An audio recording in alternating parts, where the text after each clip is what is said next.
Hi, Mark. I don't know if you can hear me or respond. I'm trying to unmute you.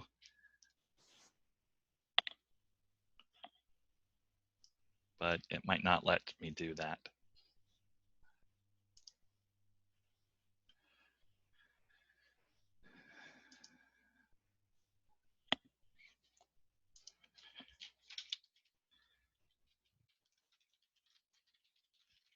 Can you hear me now? I can, Mark. Yes. Are you getting an echo? I am getting an echo, but that's okay unless you decide to talk or interject later on. But there's a bit of an echo, yes.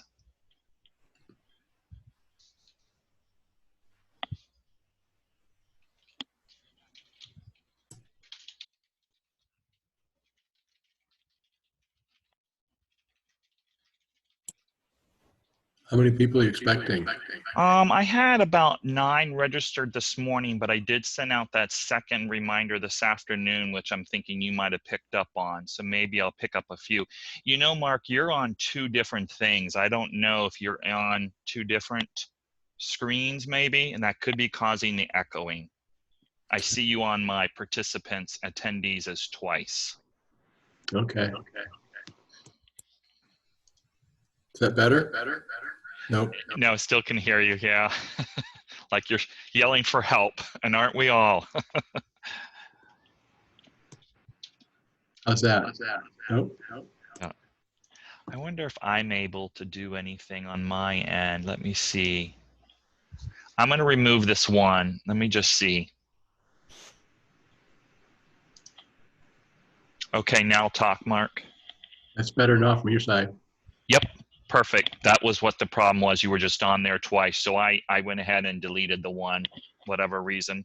Okay. I've never used Zoom before, so I'll take all credit for that. We're just now, us as a company, starting to use it for these purposes. We're kind of using like the Google Hangouts for just kind of inter-office stuff. Yeah. But the Zoom is a little bit nicer. What's nice about it, Mark, just FYI, is that whatever you're sharing is all they're going to see. Like right now, you see the Alpha Fraternity management on your screen.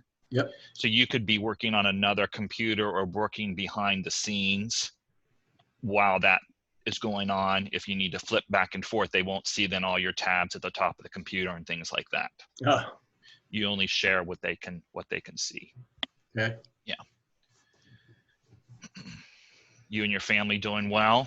We're hanging in there. How about you? Yeah, good. Now you live in, I always want to say South Carolina, but it's North Carolina, right? It's North Carolina. That's okay. Right.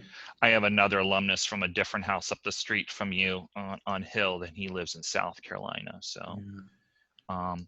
I'm starting my 3rd week of working from home here. So. Yeah, that's about. It was earlier in April. We all kind of, Alan and us management team kind of came together, and we did like a rotating schedule. So many days per week, just one of us was in the office.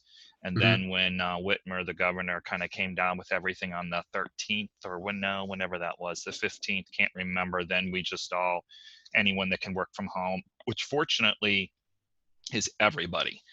So just a couple, of course, Lutz is still going in a couple days a week. And then like Sandy in accounting, she goes in once a week to do things. But other than that, it's unfortunately quiet. Yeah. Well, the chairman of our company posted a video last night, and he said that there are 150,000 employees working from home for Wells Fargo right now. Oh, wow. I believe that. So the systems guys really ramped up capacity, I think, because it's working pretty well. Yeah. Yeah. Well, good. Well, I'm glad you were able to join, and hopefully you'll learn something. I don't know if it'll be earth-shattering, but hopefully you'll learn something. But regardless, it's good to talk to you. Yeah. Okay. I'm going to mute you here for a second. Nervous times right now. Yes. Yep.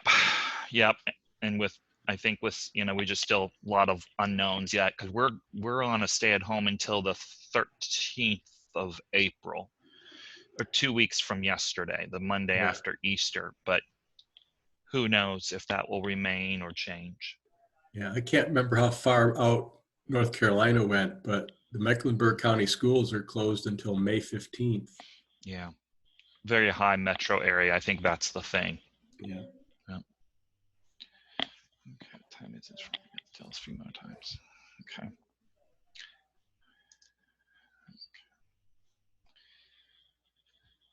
Hello, everyone else who's joined. I have you all muted, so it's okay if you aren't able to respond just yet, but there'll be a few others, but I appreciate those. Hi, Tom from Penn State.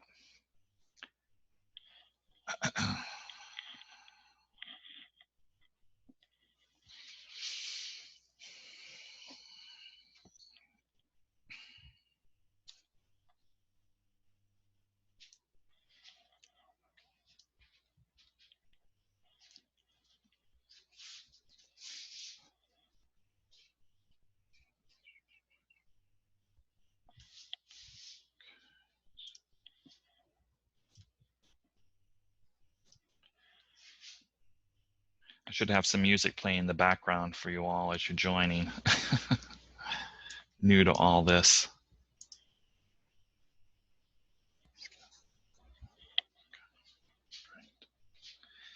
We'll give it a little bit more time. Those who do continue to join, everyone is muted when you arrive on site.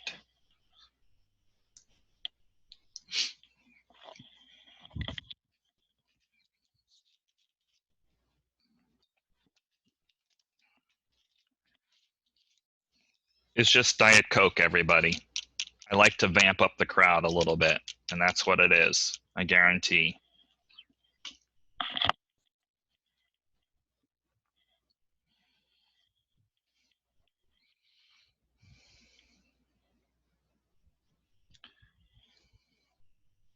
Again, as a reminder, everyone who's just now joined the last few moments, everyone is muted when you come on. So if you are trying to say hello, hello. There'll be some Q&A at the end, so those who like to talk like me will be able to. Hi, Sam and Brian. Thanks for joining.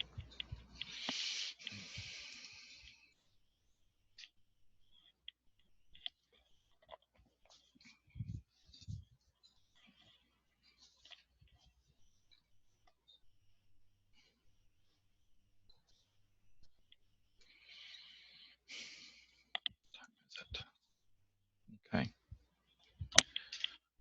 Well, we'll go ahead and get started here. Again, you are welcome to Alpha Fraternity Management first webinar that I've at least hosted through Zoom. And I appreciate you joining in. And at the end here, I'll unmute and you all will have an opportunity if you have a question or a thought or an idea. That's great. At the same time, it's just informational too. As you all know, we're going through some different challenging times right now. And us as a company are trying to evolve and work through those the best we can, trying to be as proactive as we can. As we learn new pieces of information, again, we change course or tweak as we need to, both on our fraternity side, and not that we're going to talk about design and build, but for those who do know us, we also have the design and build business too. So it's affecting us a little bit differently in each. For those who just, again, joined in the last few minutes, hello, Bruce. Everybody is muted at the moment, and I am recording this, so hopefully some other people can watch a little bit later on. Again, introduction, name is Bill Horner. All you guys pretty much know who I am, but now you know what I look like. Hopefully you didn't set your standards too high, but I do appreciate you all participating and joining in on the conversation. So we're going to get started here. So the first thing is to talk a little bit about what Alpha Fraternity Management's doing, specifically with the CDC work environment policies. So here's a few things that we're doing as a company within our houses. Again, everyone who's on this call, FYI, are alumni, House Corp. Most of you are presidents. There are a few non-presidents. So again, everyone that's on this call are kind of in the similar boat, similar situation. So our techs, our technicians like Jose and Lee, who are really out in the field, who do a lot of the repairs and work at your houses, our service department, Anthony, was able to get nitrate gloves for those people, as well as we were able to get, Purell and things to that nature, as well as face masks as needed, especially if they are at a house that do have house members present. Some of you, I'm looking at the list right now, most of you, I shouldn't say that. There are a couple of you who actually do not have anybody there. I know of one particular home that there actually isn't anyone there at the moment. It is totally empty. But with the exception of that home, most homes that have at least one or two people, but the majority of the homes, I would say, our legacy homes that we manage, have less than 20%, and in some cases we're down to one or two guys at best. So face masks aren't necessarily needed unless the tech feels it's warranted. Avoid minimal contact, person-to-person contact during the work orders, especially if they're going to go into a room. We do have several homes that are what I call off-campus houses that are not fraternity active homes. Those homes still have kids, young adults still living there. So those particular homes, if there's any emergency or individual work orders, Anthony, our service manager, is asking them to remove, let's say it's an outage and an outlet, asking them to move their personal belongings, maybe not be present in the room during that time, or at least leave while Jose or Lee are doing there. So we are trying to take those precautions. Temperature checks each day are sent to myself, and I'm logging those from our techs, so as well as the facility managers. We're continually getting updates from house managers or e-boards from our homes, just so we have an idea of who's in rooms, as we really can't go into individual rooms unless we were asked to. But other than if we sense that there's a problem, an issue, then we would. But otherwise, we're trying to rely on the house managers, and many of them are keeping us updated as different guys come and go from the homes. And then we do continue to do exterior walks to ensure windows and egress areas are closed and free and clear of debris. So on the safety side, again, for fire and things of that nature, we continue to keep that stuff going as normal. Basically, when they're walking the house outside, our facility managers, Alan or Red, they see a window that's open. Yes, they're going to go into the house. They're going to locate that room and go in and make the appropriate adjustment. I mean, that's the right thing to do to protect any belongings that might be in there, and ultimately protect the home for that little thing called water damage and unwanted members, aka raccoons. Okay. Preventive maintenance. These are some other things that we continue to do on the preventive maintenance. So we are starting to turn heat down in homes down to the 66 degrees. We're kind of past that cold spell. So far, it's been working out well. And again, the FMs are still on campus. Our facility managers are still on campus right now twice a week. So one gentleman goes in on one day, usually Monday, checks his homes, as well as kind of drive by and spot check the other homes. And then on Thursday, the other facility manager checks his homes and spot checks the other guys. So we are trying to at least do drive-bys and be aware of what's going on at your homes on at least a one-time weekly basis, if not more, if necessary. Otherwise, as I mentioned to an alumnus who we were speaking briefly beforehand, we are here at Alpha working remotely. So we're fortunate enough that we can all work from home, and none of us have to necessarily be out and about. While we're doing our inspections, if we notice lights and or sound coming from a room, we do a courtesy check. We do go into that room. We actually have found, believe it or not, guys, hard to believe, televisions on, lights on, and windows open. So again, we're trying to protect, of course, that member's belongings, because there are actually, we know of a couple instances in several homes that literally the guy just packed his personal quick belongings, aka a suitcase, and flew out, because if they were on the West Coast, like California, things kind of shut down faster than here in the Midwest or the East Coast. So we have found that, and we want to make sure that we're doing the right thing. We're checking doors, again, make sure that they're all locked. Removing any common area debris as necessary, especially from emergency exits. We are not doing trash outs or throwing away things per se, but yes, if there were some remnants of a goodbye party, we are removing those items, food, things to that nature, again, to mitigate unwanted members, aka raccoons. There's a joke behind the raccoons. And then finally, we are ensuring all exterior doors are locked and sealed to avoid, again, the raccoons or other pests. Some other things to be mindful of. Again, many of you have been with Alpha for a long time. Some of you are familiar with our move out, but for those who aren't or maybe not been as involved, I wanted to touch upon a few things that Alpha is doing for the move out strategies. So every home will continue to have a full inspection done this month, or April, I should say, before the actual move out date.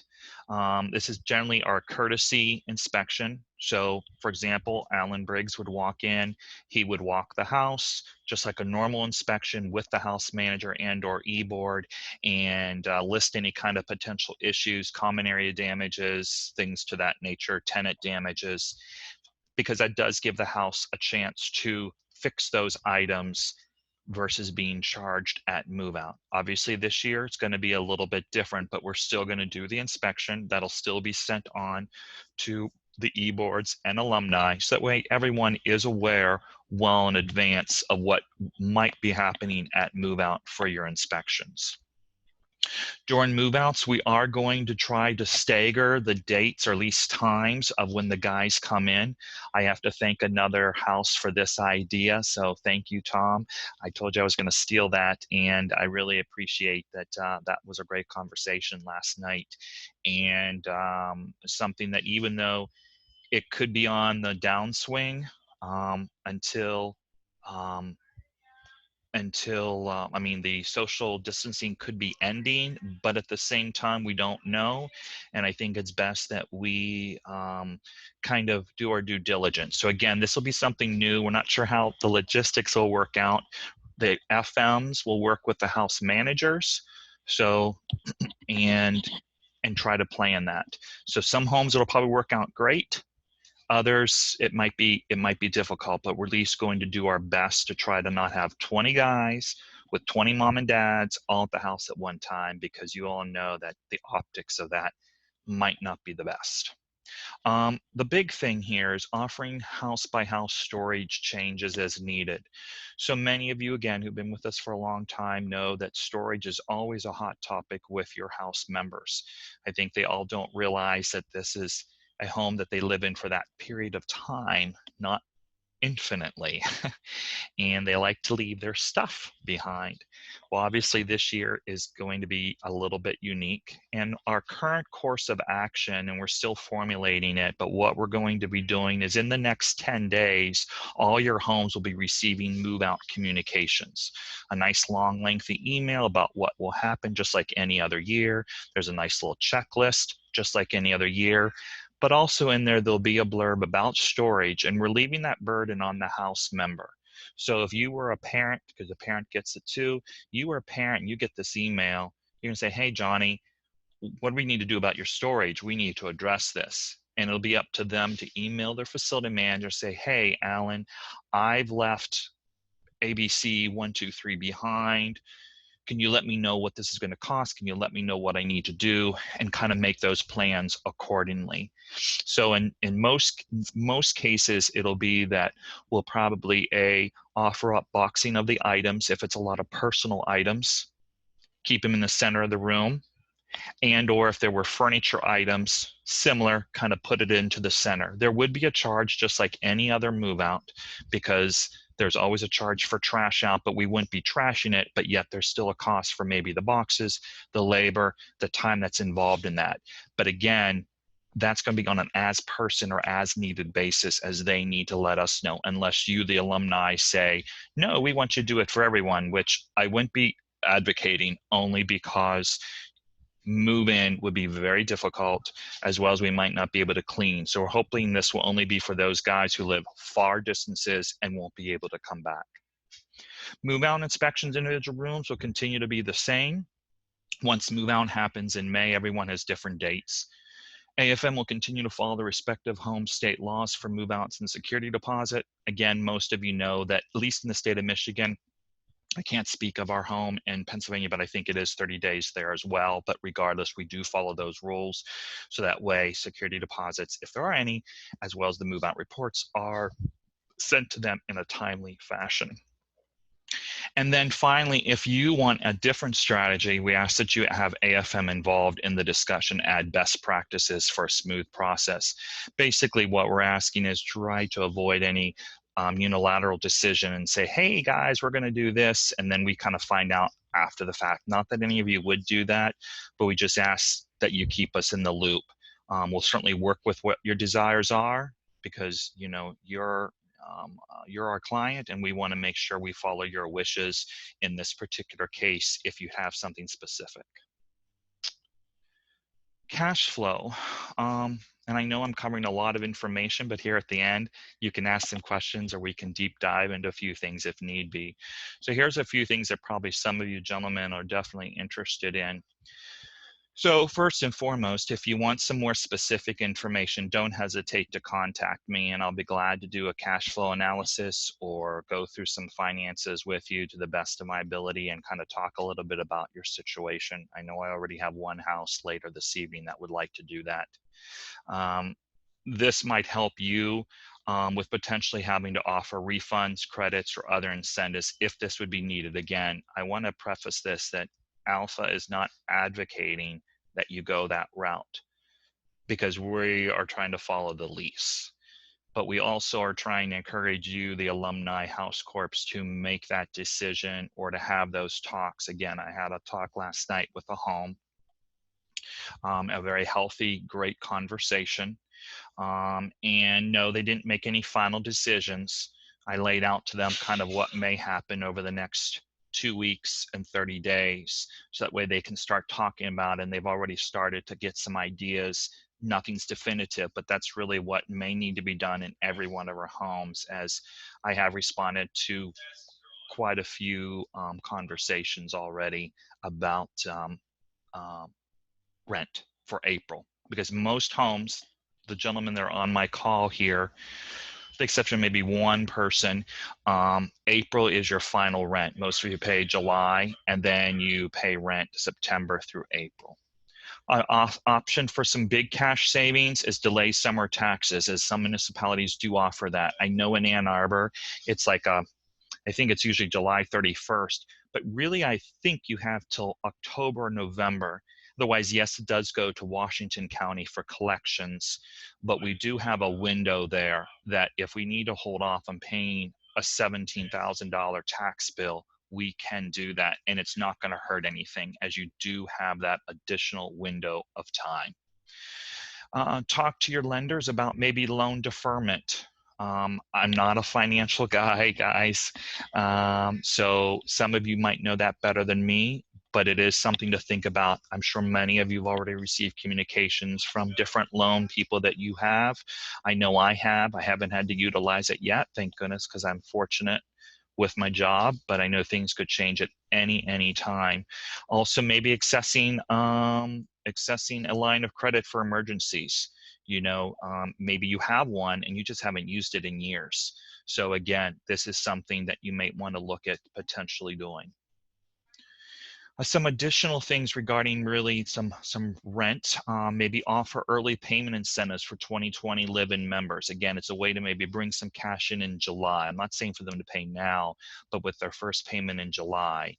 I have a house that did this last year and it was really quite successful, that they did offer semester payment and full academic year. I think it was a $250 savings or $500 savings or $750. I can't remember the numbers, but the point was it was a savings and a lot of parents did take advantage of it. It's a different time. People might not do it, but it is a thought you could throw it out there, just again to bring in some cash in July to help get the house ready for move-in, pay any maybe expenses that you've been putting off, depending on the situation. Each home is different.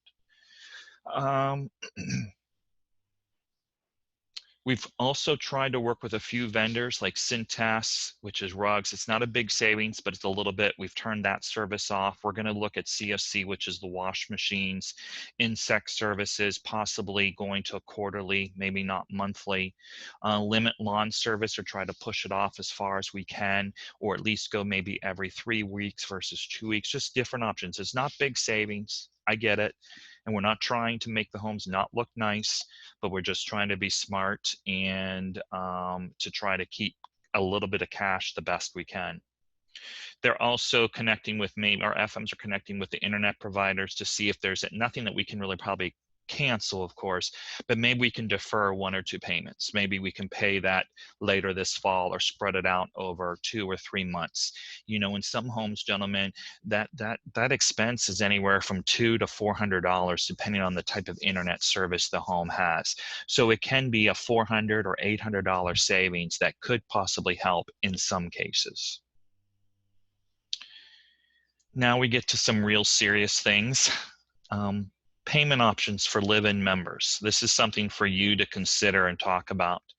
So payment agreements, we've always kind of offered that. I'm sure most of you know that, but if you didn't, if a mom or a dad or a brother were to call or email and say, hey, I can't make this month's payment, or I'll make it in the 30th of the month, we work with them. Now it's going to be, I can't make that payment at all, or I've lost my job, or my home, my family's business has been decimated by this.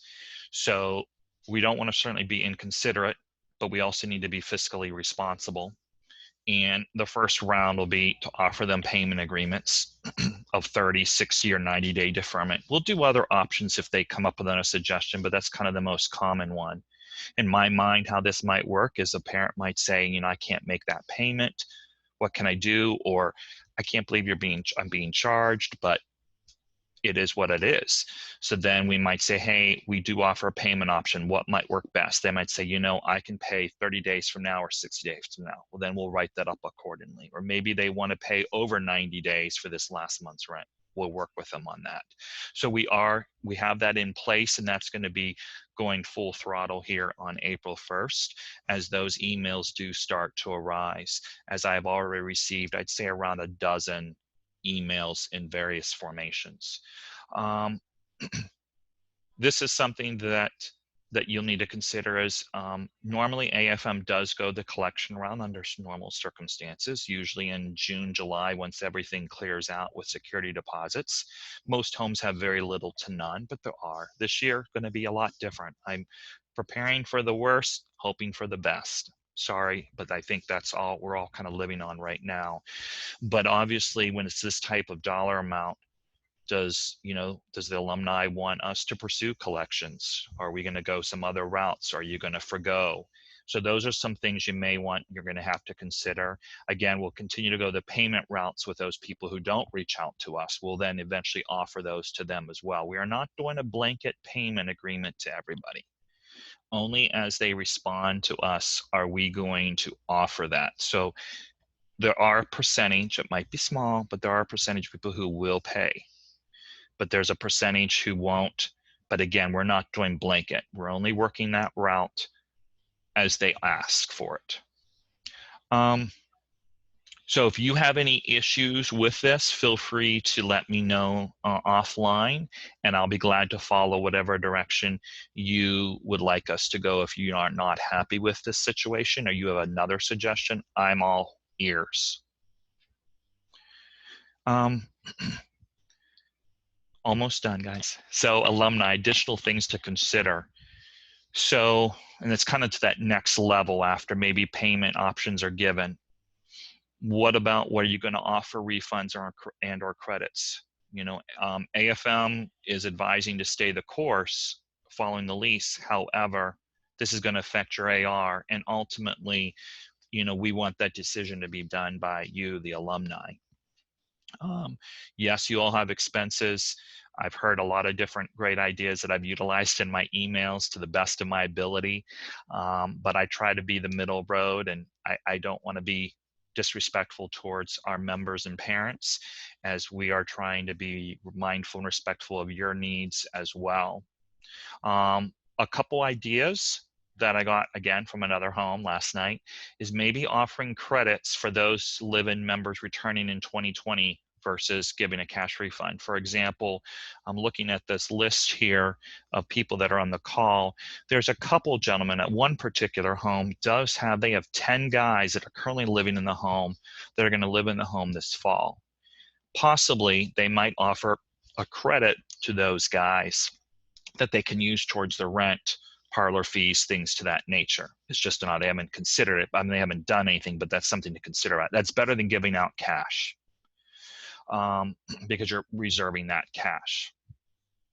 Also, another idea was to that they wouldn't get a cash refund, but again, upperclassmen, sophomores, and juniors who will be juniors and seniors this fall, that you would offer them a credit on their account that could be used towards parlor fees if your home has a parlor fee, or it could be used towards like an alumni donation, that this is going to go towards fixing up your kitchen or doing something to that nature, or again towards the rent of the home. They could even live in the home maybe the next year knowing they have $500 credit.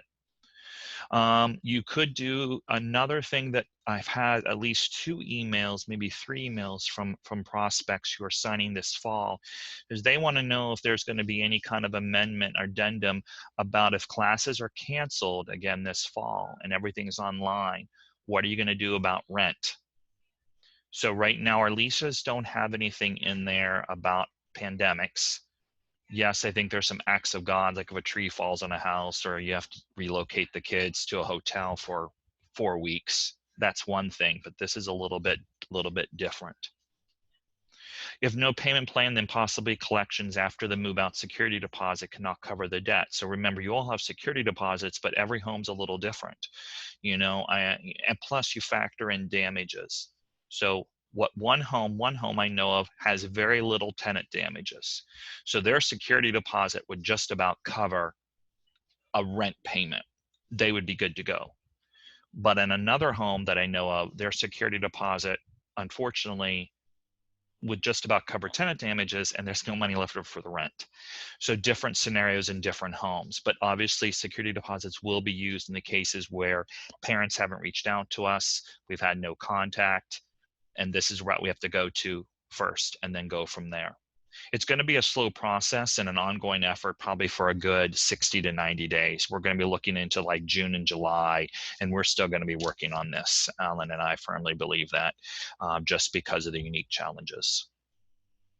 Summer projects. If any of you are have summer projects planned, something to consider. Each state, each state's government's a little different to stay at home. Here in Michigan, we're good to the 13th, but that could be extended. Right now, Governor Whitmer has now canceled all construction work. So any of our alpha design guys, any capital improvement that's happening in any homes right now are being put on hold. Even once she lifts it, everyone, it's going to be a backlog because governments are closed. We can't get permits. Everything's going to be delayed 2 to 4 weeks or longer. So that's going to put a real strain on resources, local resources, tradespeople, higher costs of supplies, because right now things aren't being produced. You know all this. Many of you are business guys. I don't need to explain all that to you, but you understand that if you don't have something already planned, it's going to be really hard. And we want to meet everyone's needs. I don't want to turn any business away. I just need for you to understand that that could put a crimp on things. If you have specific questions about this, again, reach out to myself and or Alan Lutz, and we'll be glad to work with you on this. If you had any big projects, specifically large projects, such as anything that would deal with construction, exterior work, interior, redoing an entire kitchen possibly, or you're going to remodel bathrooms, that could put a crimp on things. Not that we can't do it, but we need to be realistic and make sure that we perform to the level you would expect. Okay, believe it or not, now I just need to find where I can unmute you all. Sorry about that. Let's see here, participants. Okay, oh, there we go. So give me a moment here to Mute. How do I do that?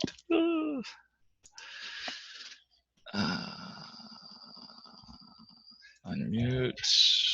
A lot of talk. A lot of talk. So I think I'm fixing you all here. And if not, I apologize. Technology. Yikes. Participants. Q&A. Oh, there's that. Okay, there's all the Q&A. Am I sorry that I see all the questions there? So that's good. Okay. Okay. There we go.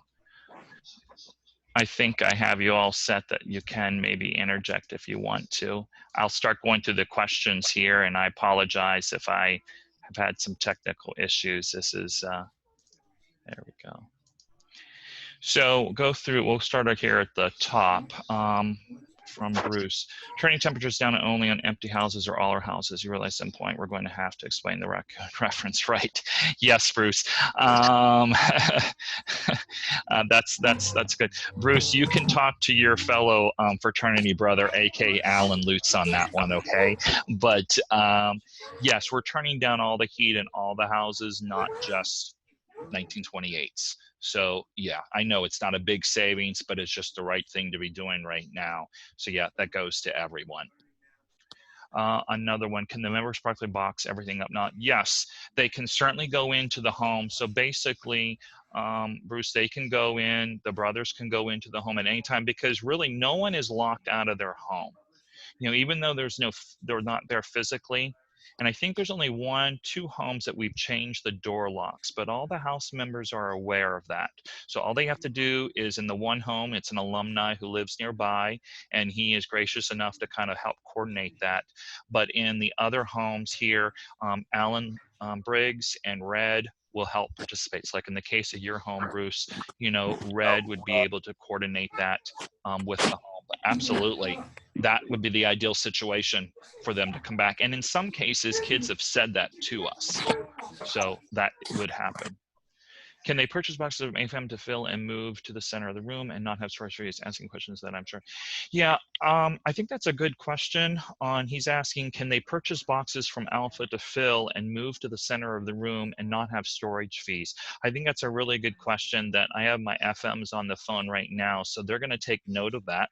So Alan and Anthony, please make a note of that, as I do like that idea that possibly all we would do then is charge them for the box.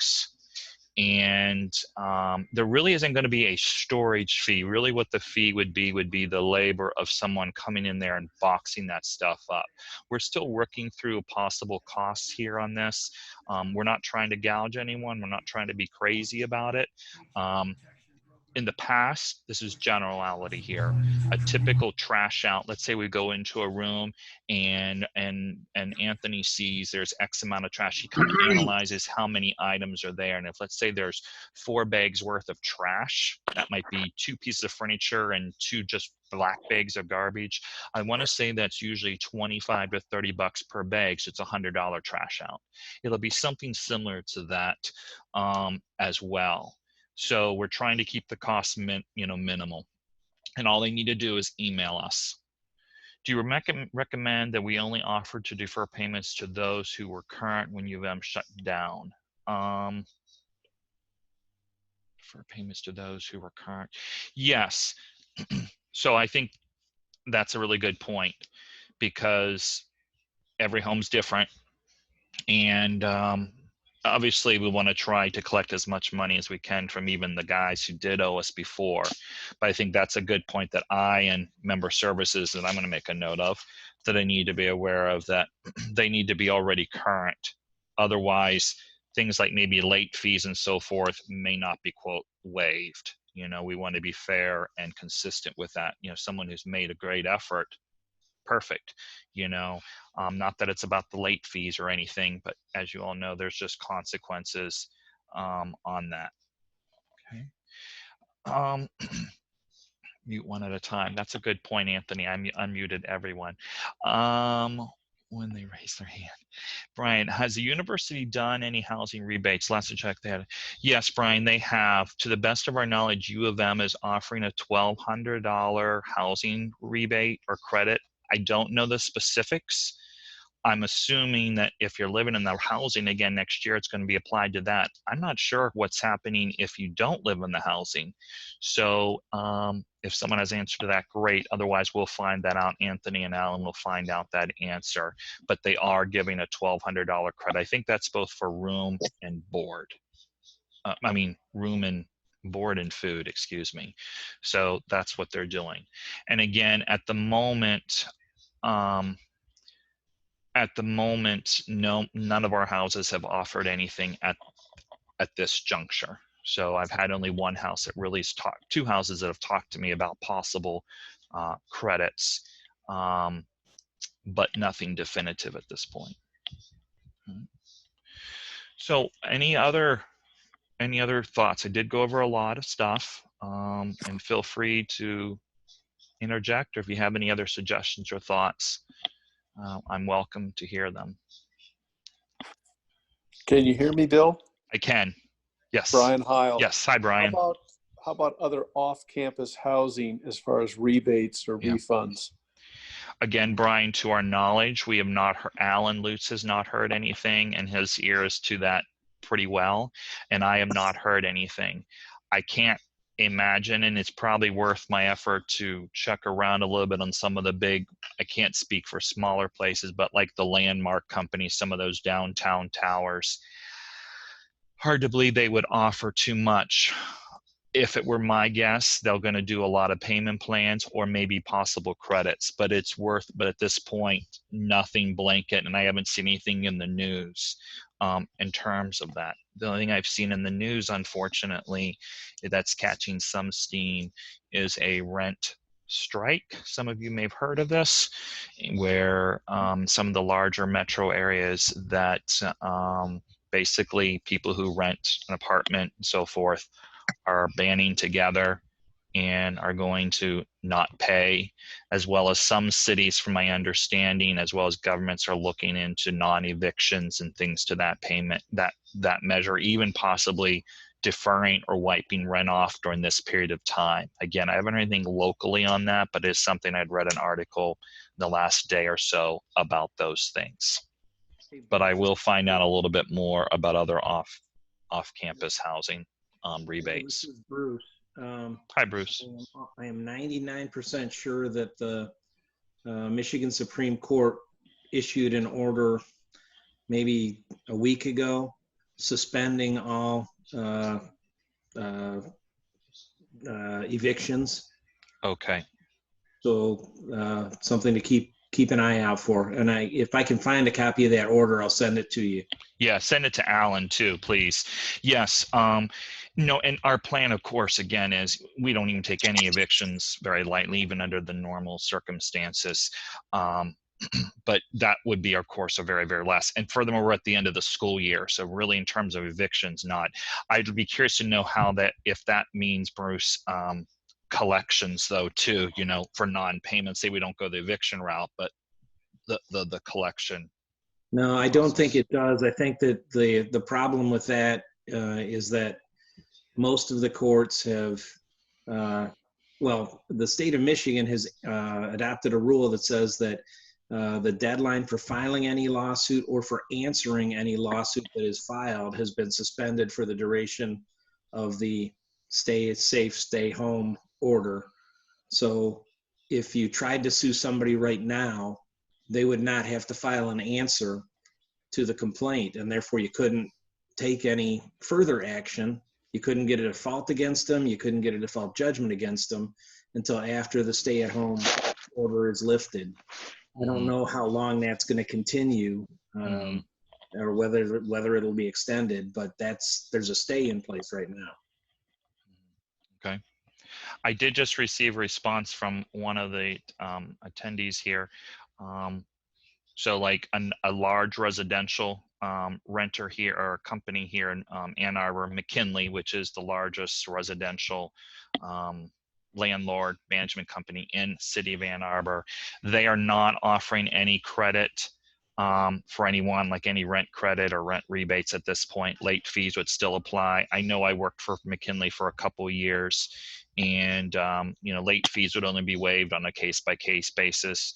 My wife also works for a residential company outside of Ann Arbor, down in Dundee, but their company has places throughout Michigan, like East Lansing and so forth, none in Ann Arbor, but they are also not, they're offering a little rebate on the charges when you make a payment online, but at this point, nothing, not that that's the end all be all, but I think that's good information. I will look a little more, Brian, though, into your question and try to see if we can deep dive on a few things.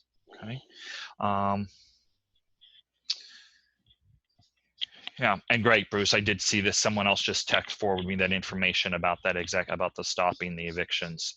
She did just sign an order on March 20th, Governor Whitmer, on that. That's probably what you're referring to as well. Okay, to put on hold any kind of evictions. Okay, that's good info. All right. Any other thoughts? I had one more section to go through. I'll go to it. Go ahead.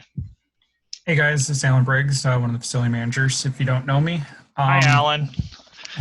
One of the things that we've been talking about in the office is if we do allow storage of items in bedrooms or even in designated storage rooms or common areas of the house, that we probably should charge a minimum, a very small dollar amount to cover the cleaners to come in and just like Lysol or just a quick sanitize of whatever items, just to protect whoever comes to the house, whoever does work in the house, and basically anything that's going to be sitting all summer.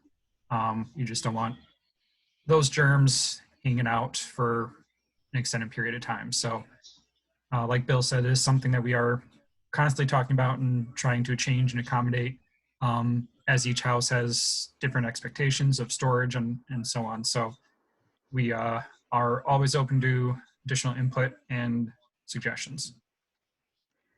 Yep. And many of you, again, are of course on active houses here. So if you have any thoughts on that or anything else, if you don't know who your facility manager is, just let me know. Of course, I'll forward it to them. But they're, they are the ones that have been in a lot of communication with your house managers, your e-boards, people to that know what's going on a little bit in the home. So we are trying to work through that as that communication comes along. I'm going to just finish up, and then if you have any other questions, certainly feel free to input. This has nothing to do necessarily with the coronavirus. But this is the owner web access. Some of you have already accessed this. Some of you may not have, but basically it's called owner web access. It's kind of a 24/7 for you to have access to your home's financials. If it's something you are interested in, it's a free service for up to 2 alumni per group at this point in time.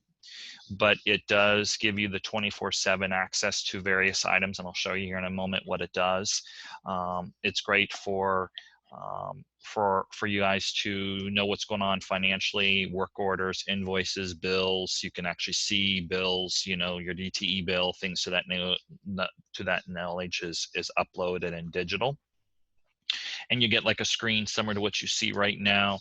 It has the ownership of your home. You would have, whatever your home is, 1928 Gettys. It would show you kind of a on-the-spot balance, basically, of your checking account. The notes field are things that I would digitally send to you, like financial reporting, or if you'd want to know your live-in roster in terms of who signed a lease, things to that nature would be here. The bill feature is great. You're able to click and kind of drill down a little bit and actually see the bill, see a digital footprint of that bill, when it was paid, things to that nature. Same with the checks. basically it's just a check ledger of all the checks that are written, and then service issues that have been closed for your home. You can drill down and see a little more information about the work order and specific. So it's kind of handy being that it is a 24/7. There's a few other reports such as delinquencies, payables, a P&L feature. So at least you can get up to the minute on your home and where you're at, especially if you want to know what's going on. So if you'd like more info on that or want the login, just let me know and I'll be glad to send that to whoever you want me to send it to. So that's the end of my my presentation. Again, if anybody else has any more questions or thoughts, feel free. Otherwise, I will be emailing some of these points to all the groups again. So you'll probably get another fun email from me, but in the next 2 to 3 days, just because not everyone could join. And I think there are some good points here for different groups to think about, consider, have conversations about, or at least know more importantly what we at Alpha are doing actively and what we might be looking for in the future. I've got one, Bill. Yes. Brian here. Yes. With Emily's personal situation, we're a little bit distant, as you can imagine. Do you have an idea what our latest census is? Yeah. So yeah, definitely. Brian is an off-campus house, but yes. By the way, Emily's family is doing well, and mom is doing okay. Got some good news today, so things are moving in a positive trajectory. So that is excellent. She is back at the house for the last couple days now, so things are going well, and no issues on that front. Your home is still filled. I think there might have been a couple people who might have moved out, but are still paying. So I know of maybe 1, 2 people I think who may have moved out, but I think that they knew what their financial obligation was, but they were willing to sacrifice, continue to pay that, just not be at the home. I find that interesting. I wonder if it's they have nowhere to go or what. Are you talking about the people who have stayed? Yeah. Yes, that is correct. So the people who are there, you are unique because a portion of your home, Brian, are graduate students. So they may not have, quote, I mean, yeah, they have mom and dad's type of thing, but it's not quite the same scenario. I mean, the one lady who lives in your home is from Canada. So she can't really, she could probably go home because it's, you know, she lives there, but her work is still here. So she still has work. So everyone there is a little different. You have a lot of international students that knew they couldn't leave, or where they were going to wasn't probably the best situation. Okay. Well, wish me well. I've got to do a bonsai trip tomorrow with a U-Haul trailer to Northwestern and back. So okay, my grad student. Spray everything down. Yeah. Thanks so much. I thought this worked out very well. I appreciate your feedback. Thank you, Brian. Bill, and everyone else. One comment, one question. The comment is, I think that you guys should charge a minimal storage fee. The other part of that is, though, that I don't think you'll really have to worry about spraying things down toward the end of the summer, because the most I've seen is that this virus can last 5 days on cardboard. Mm-hmm. So I don't think that's going to be a big concern, but I do think that you should be charging a storage fee anyway. Second thing is a question for the other fraternity or sorority housing corps on the call.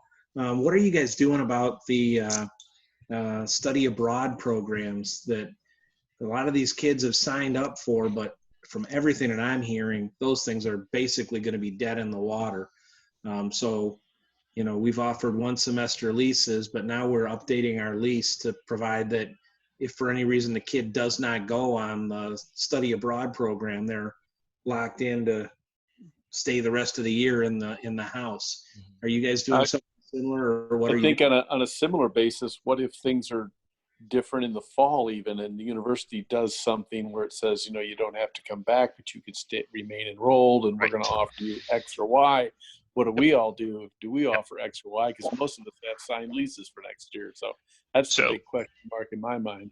Yes, that's exactly. And I know that I brought it up in one of the points here, and I'll answer yours kind of first, Brian, that I had it on here. Where did I have it?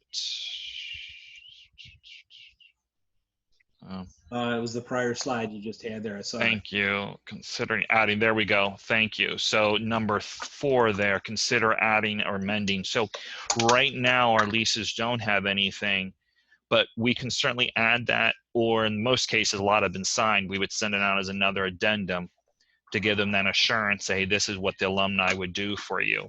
So that is something that each alumni group would have to consider, because currently, to my knowledge and to Alan's knowledge, and I know Bruce, forgive me, I think you're a lawyer, so you understand some of this stuff a little better than me, but I don't think our current leases really address this scenario. But there is wording that apparently is out there, and some leases do offer. We just don't offer that. So really, Brian, it'll be up to each alumni group or on an individual basis, I guess. We've only had 2 emails from 2 different house members, parents, who have actually commented about that. They wanted to know what assurance or what is in the lease to deal with this. And at the moment, I've told them that we don't have anything at the moment in the lease for that. So it's not a big request. Because I think a lot of people signed leases before this all happened.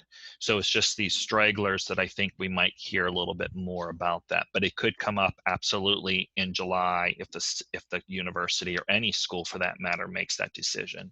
And I think on the overseas study, Bruce, most cases right now in most homes, a lot of homes are now switching to, if a member wants to do an overseas program, they have to get approval from you, the alumni, and then we would do a 1 single semester.